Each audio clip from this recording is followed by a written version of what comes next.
question is about the political feasibility or the political mechanism for the right to housing. It's like the opposite. It's not about political feasibility. It's like that question. The political feasibility question aside, is it like just structurally, logistically possible, like what would need to change? Okay.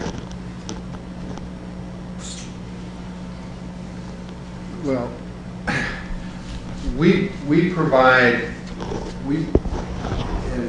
in a number of different ways, we provide a lot of resources to housing. In fact, there are a lot of people in government that will tell you that we provide too much in the way of resources for housing, and they will point very quickly to the home mortgage deduction as being an example of over subsidizing a particular resource. But as we've seen, those resources flow in certain ways and they don't get to everybody. So we've got, if you want to create a right to housing and see it put into practice, we're going to have to come up with other resources someplace or redirect the existing resources in different ways. But it also does come down to some very serious questions about a delivery mechanism. I mean, you can build a lot of structures, and in one of the presentations there were examples of some of those early public housing structures that were built, but in a very short period of time, many of them didn't work very well anymore. I have to say, before we discard big box public housing, we have to figure out why big box public housing still works in New York City. But that's a whole different discussion. But we built a lot of structures to shelter people that, for one reason or another over time, have demonstrated they don't work very well. So it's not just resources, although that obviously is a big issue, but the delivery mechanism to provide shelter that works over a period of time is another huge question. And I'd like to be golfing in a warm climate too, but I don't know that there's a an off-the-shelf answer that we can pull for that. We clearly can identify some very serious gaps that we have right now. You might want to talk about it, but how we would put into place an effective delivery mechanism to implement a right to housing is as serious a question as what the resources are. Well, this discrepancy has developed over time. In 1913, when the income tax program was set up, there was concern that people who are paying property taxes, they would be perhaps they would do income tax as a double tax. So they were exempted from property tax in 1913. And then in 1920, the National Association of Real Estate Boards, which is now known as the National Association of Realtors, they campaigned very aggressively to have mortgage interest reduction also added to that reduction in property taxes. So these two reductions came to be in 1930, 1920, and then in the 1990s, the capital gains exclusion also came in. So it's something that has developed over a period of time, and there have been attempts to address this issue. In 2005, George Bush created a bipartisan committee for economic reforms. This was a 10-member committee that brainstormed for a long time, top-notch economists, liberal and conservative, and they came up with a list of 50 things that must be done to revamp the economy and ensure that we are competitive as a nation and to reduce such subsidies that we give that are really not progressive at all. And the top 10 of these 50 recommendations that they picked and forwarded to Congress One of them was this, reducing the mortgage interest reduction. But when it went to Congress, guess which one got kicked out the first? This one got kicked out the first. And the argument made by people who support this interest reduction is that if you take it away, the housing market would collapse. And another capitalistic Western democracy, the United Kingdom, did precisely this over 12 years, starting in 1987 or 88, lasting till 2000. Over 12 years, they gradually ratcheted back this mortgage interest reduction, and their housing market did not collapse till we had the foreclosure crisis. So it can be done. It does not. It requires political will. So that's where, you know, and still Congress has political will. We have leadership that has political will at the federal level. This thing is not going to I mean, part of the answer I do think is, you know, has to do with budgetary politics. Tax expenditures are much easier to manage. That is, taxes you don't collect, which is seen as a tax break, rather than taxes you collect and then spend. And so, you know, Jerry used the term tax expenditures to capture the fact that this is spending. It represents money that's not collected, and so it does impact the budget in that way. But, you know, in the fiscal environment which states and the national government have found themselves in the last generation, it's much easier to defend that kind of program than it is to defend a program that collects and then spends money. And That's a good point. At the state level this year, we did do a sort of revamp of the tax credits that are issued out there for all sorts of things. And one of them is the low-income tax credits you issue, but a number of other credits that are issued to all sorts of groups and people that we have. We're trying to reform that, you know, because it's a lot easier to look at that than, as you said, taxes to actually directly tax people and that sort of thing. So, and once people have some sort of benefit, it's really difficult, political or not, to take that away from people. yeah. Professor Anthony mentioned the UK as an example. Was their housing market as driven as the U.S.'s housing market by the tax credit that was phased out? Like, it seems like the disparity also means that that tax credit drives a large portion of our housing market. Was it the same way in the UK before they eliminated it? Well, the tax credit does not drive our market too much. It has an impact on housing prices. Economists believe that this tax credit is actually capitalizing the housing prices. That is, if you didn't have this tax credit or the subsidy, housing prices would be lower. And it had a similar effect in the UK as well, right? So it wasn't radically different at all. One of the substantial differences between the U.S.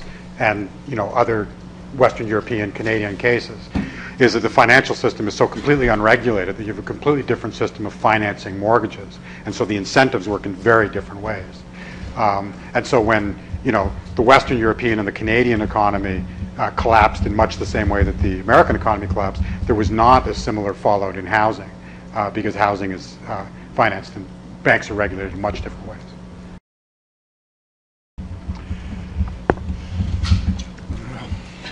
The question is, you know, how do you flush the lingering sort of racial discrimination out of housing markets and housing finance?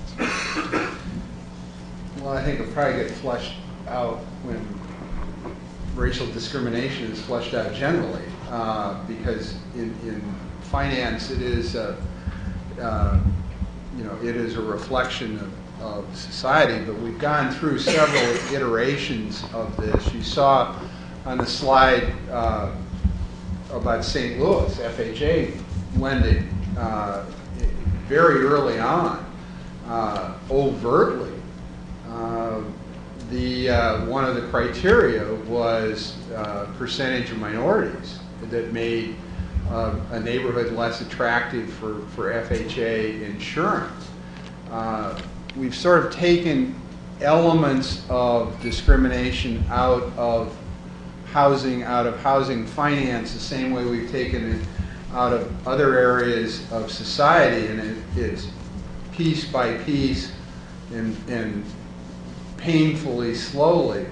But we have made changes in banking and finance regulation that reduces the amount of discrimination that goes on. One of the things that we touted or pushed at Fannie Mae while I was there was our automated underwriting system for determining whether people were qualified for the loan they were applying for. And one of the reasons we said that was an advancement and a good thing is instead of seeing a person face to face and having the potential race question enter into that interaction, the automated underwriting system just looked at the data. How much did you make? How much was your debt? And how much did you want to borrow? And lots of other factors, but none of them were based on race. And so the computer would just spit out an answer, and it wasn't dependent upon a subjective judgment of the borrower. But one of the things we saw during the housing bubble is non-standard lending, subprime lending, if you will, became a huge part of the market. In fact, it was more than the lending involved in the more regulated part of the lending finance. And a lot of that was concentrated in minority neighborhoods because that was they felt, minorities have long felt less comfortable with traditional banking systems than majority populations, and so they were fertile ground for non-standard lending. And that non-standard lending, some of the unusual adjustable rate mortgages that were the first part of the real leading edge of the housing bubble, blew up first and blew up the hardest, and a lot of that was in minority neighborhoods. So there's no racial discrimination isn't going to get out of the housing finance system overnight or by any one silver bullet. It's going to be taken apart piece by piece over time. I think one of the most substantial impacts is, Jerry had the slide talking about equity, particularly your lower income households. If you break that down by race, the difference is truly dramatic. That African American families have, I think it is like about 11% of the household equity of white families. And so this is a generational thing. The fact that families couldn't get into the housing market in 1940 still affects the African American community today because they don't have that lingering equity or that generational equity that's passed on.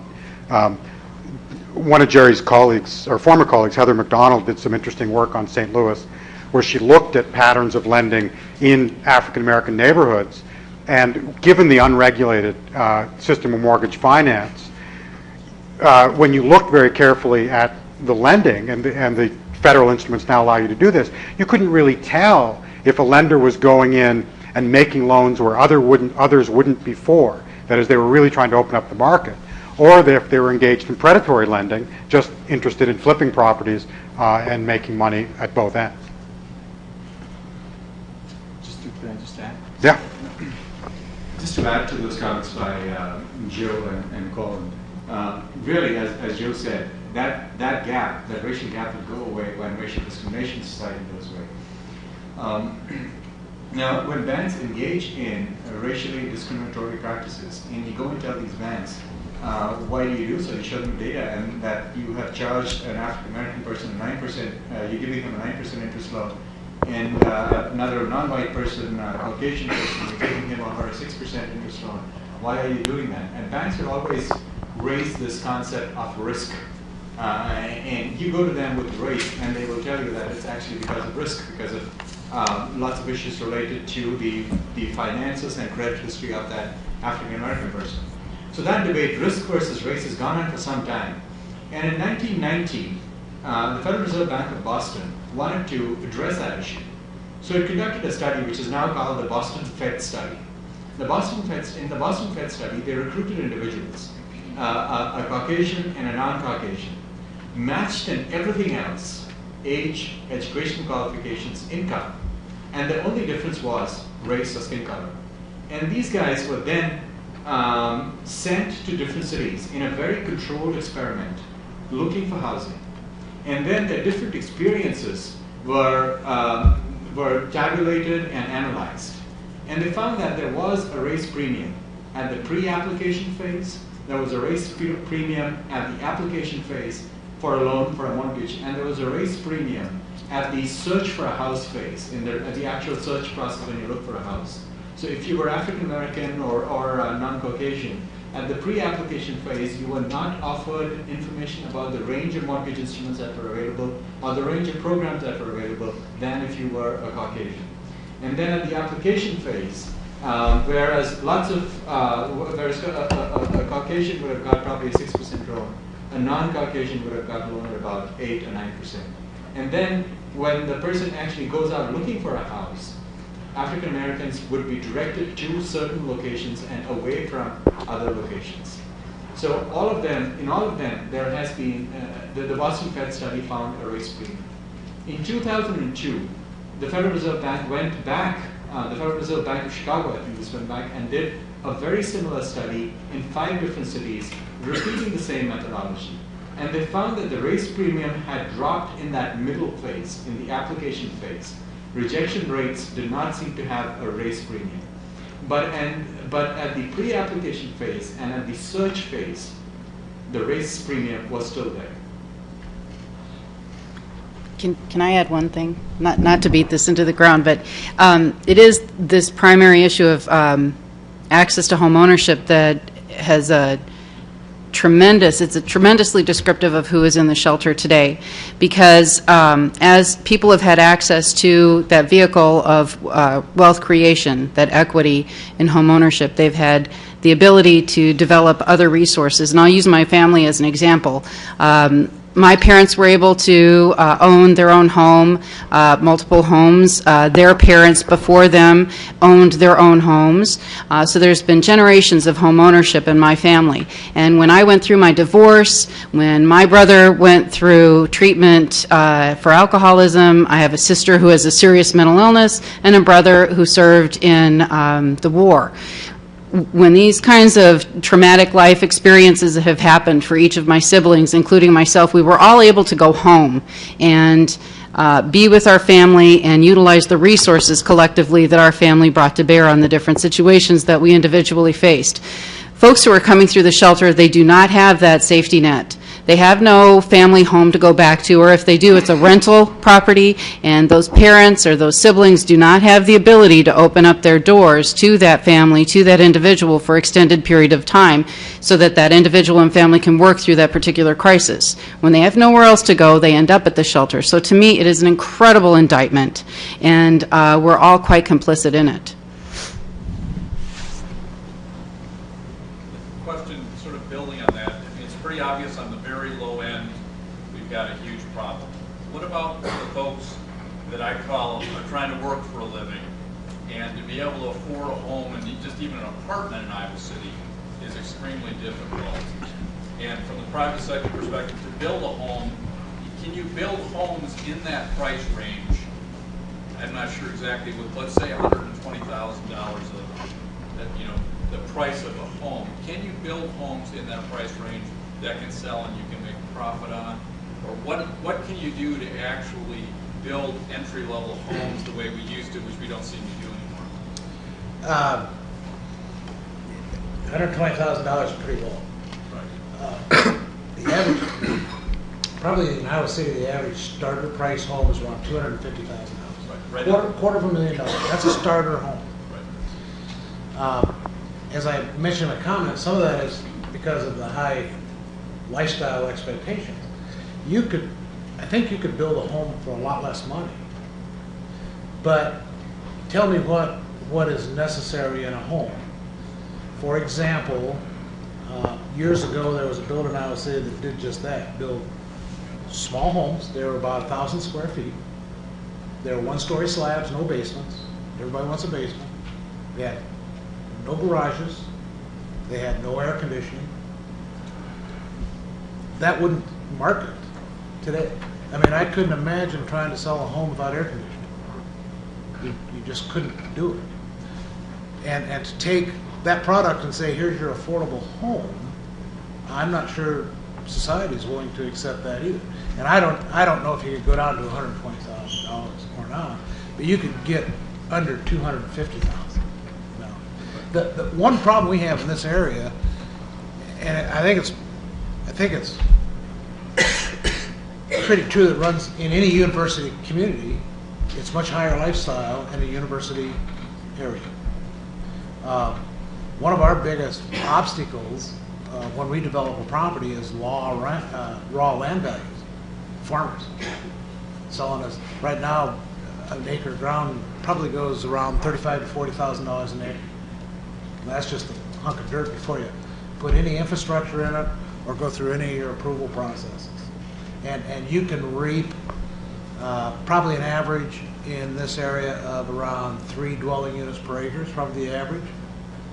So do the math. You've got somewhere between $10,000 and $15,000 a lot already just in your raw land cost. So when I bought my house and had the $25,000 payment, probably I don't even know, 5% of that was probably the property. Now 25% is probably the value of the property. So what can we do for somebody that makes under $20 an hour? I don't know. You talk about, I mentioned that we're not subsidized, we're private, and we pay retail. Subsidies are good. I think there's opportunities like for the private sector to partner with certain nonprofit organizations who get the assistance, the subsidies. But one thing I want to mention, it's important to understand that I don't care if you get Section 8 money or if you get tax credits or something, you're getting subsidized. That's going to cost somebody somewhere, sometime. It's not free money. We're not printing money. So if you get tax credits to help this program, it's going to cost something else. And right now, there's a real burden on the commercial business person. Iowa has roughly a 50% rollback tax on your property tax for residential, single family and condominium residential. Everything else commercial, which a rollback means you pay half your property tax. That's your property's value, your tax on half your value. Commercial, including apartments, pay 100%. So your commercial business are toting the load on some of that. So it impacts your business person. And it's a real burden on small businesses. Yeah. Let me, I can't resist. I think the question of expectations, real and perceived, is a huge question. You mentioned the basement, the attached garage, the air conditioning, let's not forget the larger size. I mean, you can go to Cedar Rapids and drive through some of those neighborhoods that were flooded, and a lot of neighborhoods that aren't, and a lot of neighborhoods and a lot of communities, and see the 900 square foot home. And nobody would build that house new that way now because it wouldn't sell, even if local zoning requirements let you build it. But I do think we suffer both from real changes in expectations. What's my expectation of a decent house or decent shelter? Those are real changes in expectations, and to some extent those are good things because we hopefully will continue to improve the quality of life as we go along. It's a little uneven at this point, but we want to try and do that and make some maybe more intelligent choices about what that means to have a higher quality of life. But I also think we have some perceived expectations.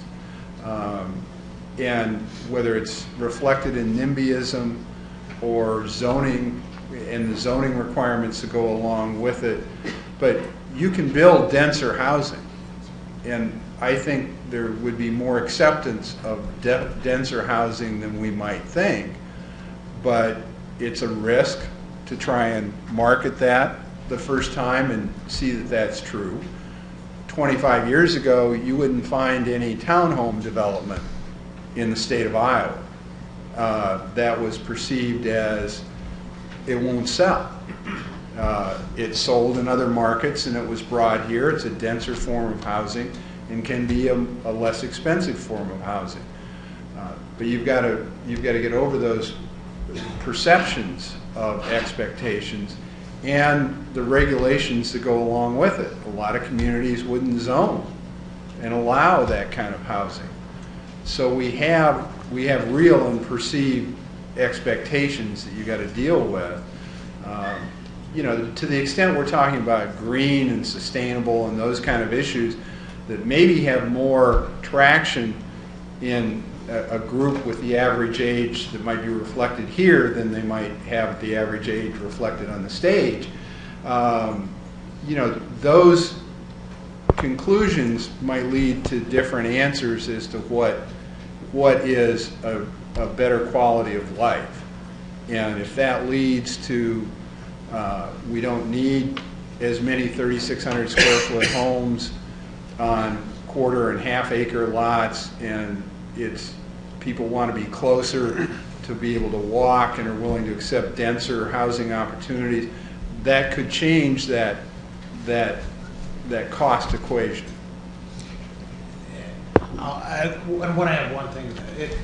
In Iowa City in particular, and it's becoming very popular in a lot of other municipalities, compatibility with the neighborhood and design is very important to the community. If you have infill projects, and I think there's opportunity for a lot of infill projects that you could generate some type of lesser cost housing. I don't know if it qualifies as affordable. But it's not allowed in the municipality because it doesn't kind of set in there and look like it's been there forever and ever. You couldn't put your 1,000 square foot house in that area. And again, that's just the expectations of the community. Your planners go around and they get community input, and that's good that you should do that. But what's a community say? I want this and this. They set their bar high. It's kind of like when you shop for a car, you know? You might look at the Cadillacs, but only be able to buy a Chevrolet. You just there's an order of consideration. One of the things I think is going to be interesting is both in Iowa City and Coralville, because of the flood situation, they've hired people to come in and do sort of overall idea planning and the sort of smart growth situation. In Coralville, they hired a firm to look at that was sort of a whole area there that was flooded out. The city bought most of the homes there, and now they're going to try and redesign it essentially from scratch. So looking at sort of smart growth concepts and the idea of sort of like the neighborhood that Iowa City has in the Peninsula neighborhood, and the idea of front porches and smaller homes and that sort of thing, and neighborhoods and you know, transportation there and that kind of thing. So it's going to be interesting to see if any of that gets incorporated in the way they're doing things. You know, both in Iowa City, Coralville, and elsewhere. And there are other developments across the nation similar to the peninsula and how they're doing things. If you want to see a council light up really quick, go in and say, I want to develop a mobile home park. and see how far you get with that. I spent 17 years in a mobile home. That's how I got started in my housing. It kept me warm, kept me dry. Wasn't ideal. I changed the oil in my truck, laying in a gravel driveway, but it was affordable. I could afford it. I didn't have to come up with a gigantic down payment. And like I said, it kept me surviving. And I was comfortable. I didn't like the court, hated it. But it was housing for 17 years. But you try to sell that to any council, man, it's just not going to fly. That could be an answer to affordable housing. Not the answer, but it could fill a little bit of the gap.